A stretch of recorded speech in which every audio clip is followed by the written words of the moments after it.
जय हिंद everybody, my name is Ankur and I welcome you all to aspirant archive YouTube channel. जैसा कि आपने थंबनेल में देखा, हम इस वीडियो में बात करेंगे कि how can we utilise our last 15 to 20 days, ताकि हम अपने एफर्ट से पीक परफॉर्मेंस निकाल पाएँ, अच्छा परफॉर्म कर पाएँ CDS2 2025 में। एंड बिलीव मी गाइज, मैंने भी इन्हीं चीज़ों को फॉलो करके अराउंड 20 डेज़ में CDS1 2025 क्लियर किया। So let's start the video. तो इस वीडियो में मैं आपको कोई टाइम टेबल वगैरह नहीं देने वाला, क्योंकि every person has its own strategy और उसका अपना एक अलग लेवल है। तो अगर मैं आपको अपने हिसाब से कुछ भी अगर टाइम टेबल दे दूंगा कि इन 18 दिनों में इन सब्जेक्ट्स को पढ़ना है, तो वो ठीक नहीं रहेगा। वो आपको खुद ही डिसाइड करना पड़ेगा कि आप किस सब्जेक्ट में स्ट्रॉन्ग है और किस सब्जेक्ट में वीक हैं, ताकि आप उसको उसी अकॉर्डिंग टाइम दे सकें। तो let's move to our first thing, it's time to revise not learn.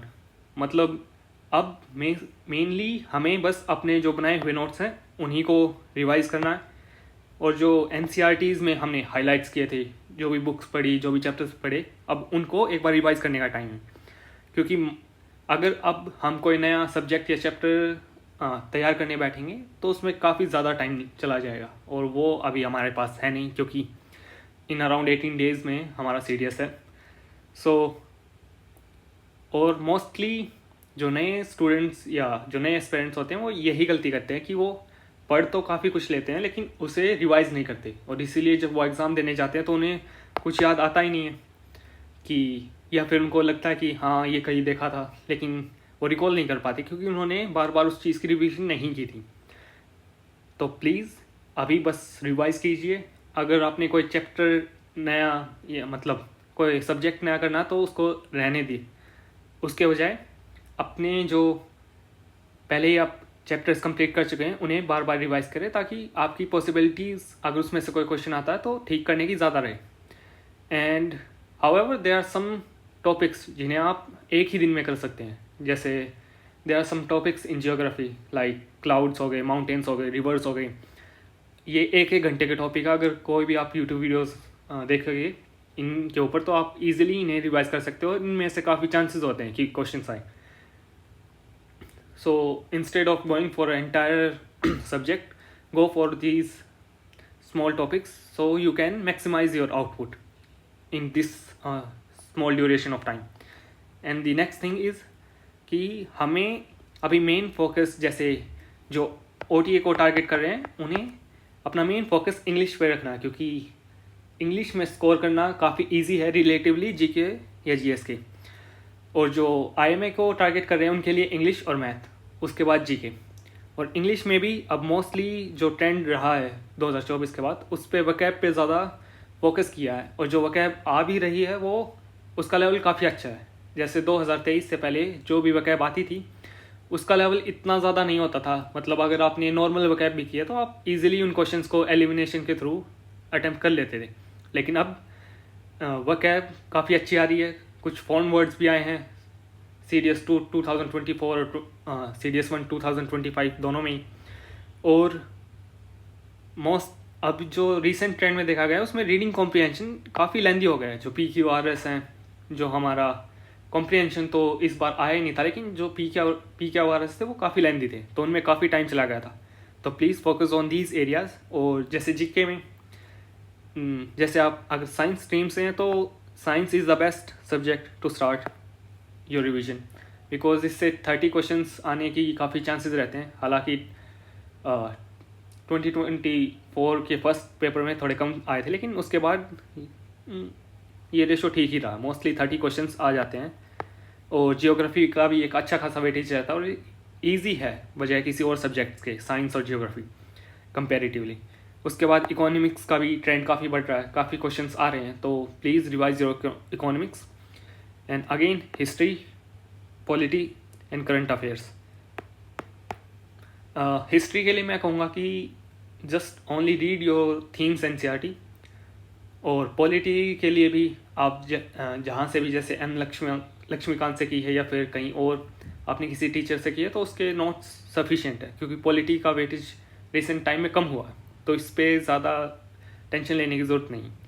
और करंट अफेयर्स के लिए मैं कहूँगा कि कोई भी यूट्यूब चैनल जैसे SSB इनसाइट मैम है, वो काफ़ी अच्छे से करवाती हैं, तो उन पे या फिर सीरियस जर्नी है, तो इन दोनों में से आप कहीं से भी कर सकते हैं ताकि आप इन्हें जल्दी से कवर कर पाएँ, instead of giving too much time on studying the newspaper every day. जल्दी जल्दी से इनकी वीडियोस को कवर करें और अपने उन्हीं में से नोट्स बनाएं ताकि आप उन्हें रिवीजन भी कर सकें। So the next thing is PYQs are keys right now, because believe me, PYQs attempt करने से, जो प्रीवियस ईयर क्वेश्चन हैं उनको अटैम्प्ट करने से आपको काफ़ी ज़्यादा एडवांटेज रहेगा। जैसे इस बार भी सीरीज 1 2025 में काफ़ी सारे क्वेश्चंस रिपीट आए थे, ऑलमोस्ट 10 to 15 क्वेश्चंस हूबहू PYQs ही थे। आप मेरी एक वीडियो है चैनल पे, उस पर जाके देख सकते हैं, मैंने उसमें डिटेल्ड एक वीडियो बनाई थी जिसमें अराउंड 10 to 15 क्वेश्चंस डायरेक्टली ऐसे PYQs ही आए थे। जैसे NDA से भी आए थे, CAPF से भी आए थे, CDS से भी आए थे, जो प्रीवियस क्वेश्चन थे। So please attempt these PYQs, क्योंकि ये आपकी तैयारी को काफ़ी बूस्ट कर देते हैं और इससे आपको पता भी लगता है कि किस लेवल के क्वेश्चन आ रहे हैं और क्या हम उन्हें अटैम्प्ट कर पा रहे हैं। तो इससे आपको एक ट्रेंड का अंदाज़ा होता है और एग्जामिनर की साइक का भी पता लगता है कि वो कैसे क्वेश्चन सेट कर रहा है, ऑप्शंस किस तरीके से सेट कर रहा है। तो एक गट फीलिंग जनरेट होने लग जाती है कुछ टाइम बाद कि हाँ ये हो सकता है। लेकिन अब आपके माइंड में डाउट आ रहा होगा कि हम PYQs करें तो करें कहाँ से। जैसे surely there are some Telegram channels जहाँ पे PYQs डले हुए हैं, लेकिन वो नीटली अरेंज नहीं है, या फिर उनकी ढंग से एक्सप्लेनेशंस नहीं दी गई हैं, या फिर वो चैप्टर वाइज अच्छे से मेंटेन नहीं किए हुए, या फिर वो अपडेटेड नहीं है। तो उसके लिए I have a solution. I have started this initiative PYQ vault इसी चीज़ के लिए। जैसे मेरे को भी काफ़ी दिक्कत हुई थी एक अच्छी तरह से दिए हुए मतलब अरेंज PYQs को ढूंढने में। So I started this after my CDS 1 2025, और इसमें मैंने हर एक सब्जेक्ट के चैप्टर वाइज PYQs को अच्छी तरीके से अरेंज किया है।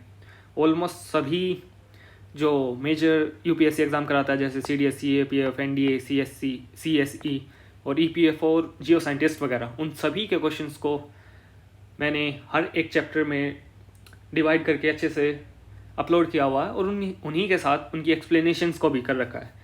अभी तक हम यहाँ पे साइंस कंप्लीट कर चुके हैं, जिसके अराउंड 2300 प्लस क्वेश्चंस थे, वो मैं कम्प्लीटली अपलोड कर चुका हूँ विद देयर एक्सप्लेनेशंस। और जियोग्राफी अब मोस्टली कंप्लीट होने वाली है, उसके भी सिर्फ 1 या 2 टॉपिक बचा है, उसके बाद जियोग्राफी भी कंप्लीट हो जाएगी।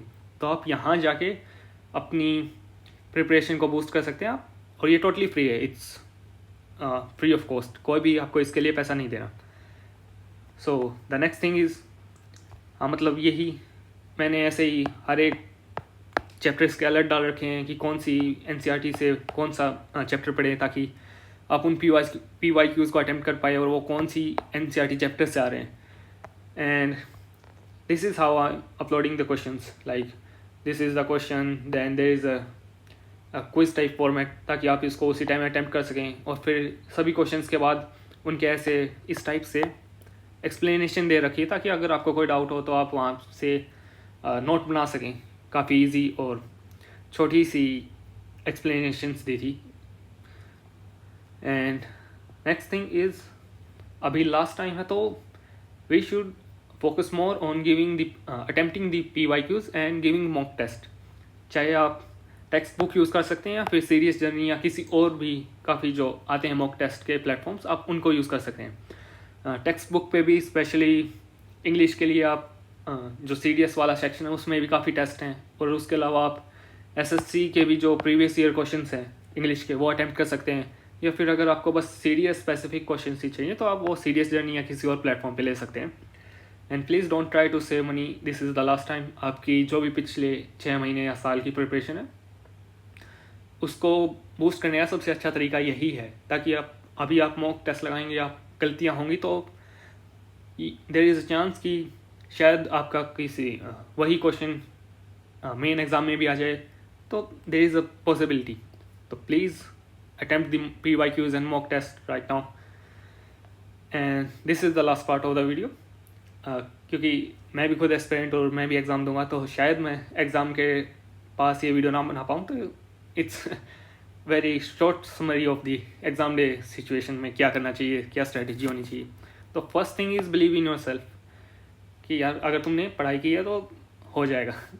मैंने भी 3rd अटैम्प्ट लगा था, लेकिन 3 अटैम्प्ट्स लगे थे क्लियर करने में, लेकिन हो गया। So believe in your self. Second thing, don't over attempt. मैंने काफ़ी देखा, जैसे अब सीरीज 1 2025 में भी जैसे जीके का एग्ज़ाम था तब काफ़ी जल्दी अटैम्प्ट हो जाता, हम काफ़ी टाइम बच जाता। उसके बाद जब मैं आसपास देख रहा था तो काफ़ी उन्होंने मेरे से काफ़ी ज़्यादा अटैम्प्ट किए थे। मतलब जो मेरे सामने बैठा था, मैंने उससे पूछा तो उसने अराउंड 80 के पास जीके में अटैम्प्ट किए हैं। इवन जो मैंने खुद का फर्स्ट अटैम्प्ट दिया था उसमें मैं 82 अटैम्प्ट्स करके आया था, लेकिन उसमें नहीं हुआ। सेकेंड अटैम्प्ट में 77 अटैम्प्ट किए थे, तब भी नहीं हुआ। लेकिन 3rd अटैम्प्ट जिसमें मैं क्लियर हुआ और उसमें मैं सबसे कम अटैम्प्ट किए थे जीके में, 68।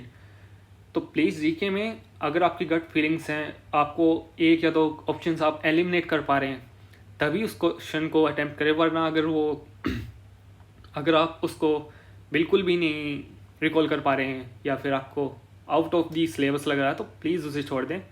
ज़्यादा अटैम्प्ट करने से ज़रूरी नहीं कि आपका वो ठीक ही होंगे। But on the other side, English में please attempt as much as you can, because English में ठीक होने के चांसेस काफ़ी ज़्यादा रहते हैं। तो इंग्लिश में अपनी गट फीलिंग के ऊपर भरोसा की करके और थोड़े बहुत तुक्के लगा देना। लेकिन जीके में अवॉइड करना, ज़्यादा से ज़्यादा वही क्वेश्चन अटैम्प्ट करना जो आप कर पा रहे हैं, या जिसमें एटलीस्ट आप 1 या 2 ऑप्शंस को एलिमिनेट कर पा रहे हैं, या फिर जो कॉमन सेंस से करने लायक क्वेश्चन है। And please, it's advice from me, don't check the answer key after the exam. काफ़ी बच्चे राइट आफ्टर द एग्ज़ाम ये जो अनऑफिशियल्स की आती हैं इन्हीं से अपनी आंसर की चेक करने लग जाते हैं, और कई बार इन कीज़ में वेरिएशन होता है। अराउंड देखा गया कि जो ऑफिशियल की आती है और जो ये अनऑफिशियल की होती हैं, कई बार तो इनमें 5 से 6 7 8 नंबर का भी डिफरेंस होता है। और जैसे कि सीडीएस 1 2024 और सीडीएस 2 2024 में कट ऑफ काफ़ी नीचे गिरी थी। लाइक सीडीएस 2 2024 में तो कट ऑफ अराउंड 81 थी, 80 या 81। अब जो पोस्ट एग्ज़ाम एनालिस्ट कर रहे थे कि वो बता रहे थे कि अराउंड 90 से 100 के बीच में कट ऑफ रहेगी। तो जिसके अराउंड 90 या 90 के आसपास आए थे वो तो वैसे ही पैनिक में हो गया कि होगा या नहीं होगा। लेकिन जब फाइनल कट ऑफ आई तो वो 81 थी। सो जब तक आपका रिज़ल्ट नहीं आ जाता तो तब तक अवॉइड कीजिए। इंस्टेड कुछ एसएसबी की वीडियो देख लीजिए या कोई और चीज़ें जिससे आपको हेल्प मिले। So please do those things and I wish you a very good luck for the test. So bye.